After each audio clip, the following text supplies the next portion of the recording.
YouTube, welcome back to Overlord Alex Gaming. I wanted to put a brief video out as a PSA with some helpful farming advice for those pushing the endgame overland testing stations this weekend or beyond. As of the recording of this video, we have the double loot weekend that Funcom has put out as part of their anniversary celebration. This is the perfect time to hit the testing stations.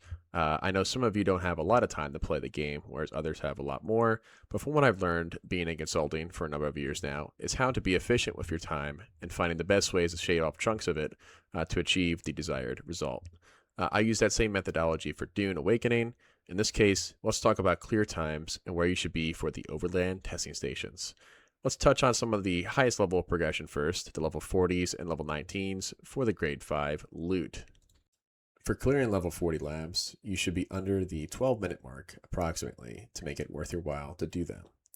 If you're hitting 15 or 20 minutes versus doing a level 19 lab clear at 5 to 8 minutes, then you need to dial it down a notch and farm the 19s in order to make it worth your time. Starting at level 20, we have diminishing loot returns for grade 5 gear and augments, but the difficulty continues to scale up quite a bit. Statistically, we want to hit 10 minutes or less on a clear to get the most valuable loot per hour on grade 5 if you're at that level of gameplay. However, on lower levels, let's say you're progressing and only at level 30 or 40 combat and have, let's say, grade 2 gear, try to clear the highest level you can if you're going through grades 1 through 4 on difficulty 1 through 18, because everything you're getting is going to be an upgrade, and you have a higher chance per level to get the next grade gear.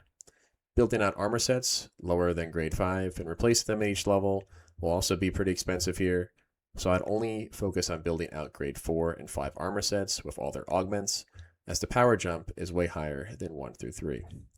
As for weapons, each one is offering a pretty sizable increase, so definitely invest at least a little bit more in your weapons of choice, because if you hit certain damage thresholds with your melee weapon, for example, you'll require less slow blades for the lockout rooms, significantly speeding up your clear times.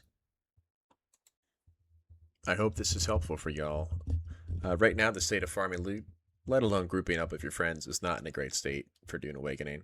Personally, I hope they make adjustments and improvements, but in the meantime, I hope these nuggets of advice provide you guys value out in your journeys in the testing stations. What changes do you all think developers should make to loot and progression? Do you want to see more focused drop tables at each of the labs, or keep it as is? Would you change how loot works in Dune? Should they drop completed, damaged, unique graded equipment around the world to reward those exploring? Don't forget to like and subscribe, and I would love to hear your thoughts and comments below. Happy hunting all, and see you in the next one. Peace.